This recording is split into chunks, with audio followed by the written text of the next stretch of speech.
Assalamualaikum warahmatullahi wabarakatuh.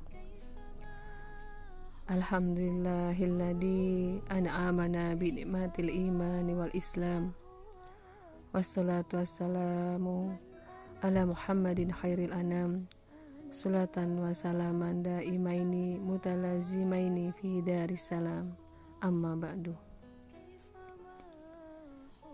Puji syukur kita hadiratkan kepada Allah Subhanahu wa Ta'ala, karena berkat rahmatnya lah hingga saat ini kita masih diberikan nikmat iman dan Islam. Salawat serta salam semoga tetap tercurahkan kepada junjungan kita, manusia mulia, Nabi besar Muhammad SAW, yang telah mengantarkan kita dari jalan yang gelap gulita menuju alam yang terang benderang, yaitu dinul Islam. Saudaraku seiman yang dirahmati Allah, ikhlas berarti tanpa pamrih. Apa yang dilakukan semata-mata karena Allah Subhanahu wa Ta'ala. Bagi kaum sufi, ikhlas identik dengan cinta, mahabbah. Ketika beribadah bukan karena mengharap pahala atau takut dosa, namun ibadahnya semata-mata karena ingin mendekatkan diri kepada Allah Subhanahu wa Ta'ala. Ibadah kepada Allah rentan ternodai oleh rasa pamer atau riya. Akibatnya, ibadah yang dilakukan tidak bernilai apapun di mata Allah Ta'ala.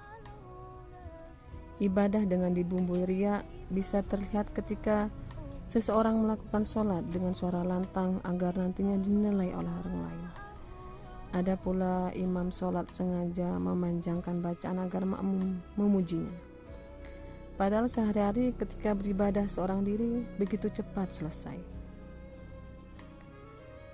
Lalu ada pula ibadah riya dalam bentuk pengeluaran zakat dan sedekah dengan mengundang orang-orang miskin. Antrean panjang di depan rumah diharapkan agar masyarakat bisa mengagumi aksi zakat dan sedekah tersebut. Ada pula aksi memberi sumbangan hanya untuk menarik dukungan masyarakat agar terpilih menjadi pimpinan. Bila itu yang dilakukan, maka zakat dan sedekah itu sama sekali tidak bernilai pahala. Saudaraku seiman yang saya muliakan, ibadah puasa lebih terlindung dari noda pamer. Saat seseorang menjalankan ibadah puasa, tidak dapat dibedakan dengan yang sedang tidak berpuasa. Seseorang dapat diketahui sedang berpuasa jika dirinya menyatakan atau memberitahu sedang berpuasa. Ketika orang yang berpuasa sedang berkumur, lalu ia menelannya, maka tidak ada orang yang mengetahuinya.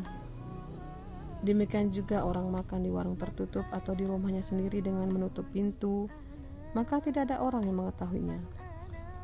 Namun karena merasa Allah selalu melihatnya, maka dia tidak makan, tidak minum dan menahan nafsunya karena semata-mata merasa dipantau oleh Allah Subhanahu wa Ta'ala. Apakah berarti sholat, zakat, dan haji bukan untuk Allah? Atau semata-mata hanya untuk kebaikan manusia saja? Tentu ini menunjukkan bahwa ibadah-ibadah itu rentan terhadap penyekutuan kepada selain Allah Subhanahu wa Ta'ala karena lebih terbuka. Sedangkan ibadah puasa lebih spesial dan khusus, sehingga Allah Subhanahu wa Ta'ala berjanji akan membalasnya sendiri. Ikhlas hanya ada di dalam hati. Jika seseorang yang menyatakan dan memberitahu bahwa dirinya ikhlas, maka tidak bisa langsung disebut mukhlis atau yang ikhlas. Sebab ikhlas itu ada pada dirinya dan Allah yang maha mengetahuinya. Biasanya keikhlasannya tercermin dalam perbuatan dan efeknya. Saudaraku yang dirahmati Allah, Allah menjanjikan pahala yang tak terhingga bagi orang ikhlas, beriman dan beribadah, sehingga kelak di hari penghitungan amal akan ditolong oleh Allah Subhanahu wa Ta'ala. Saat itu manusia akan benar-benar membutuhkan pertolongan. Ikhlas hanya dapat diraih dengan cara mengontrol diri dan menolak ajakan hawa nafsunya. Sebagaimana sabda Rasulullah SAW dalam hadis riwayat Tirmizi, orang yang sempurna akalnya ialah yang mengoreksi dirinya dan bersedia beramal sebagai bekal setelah mati. Dan orang yang rendah adalah yang selalu menurutkan hawa nafsunya.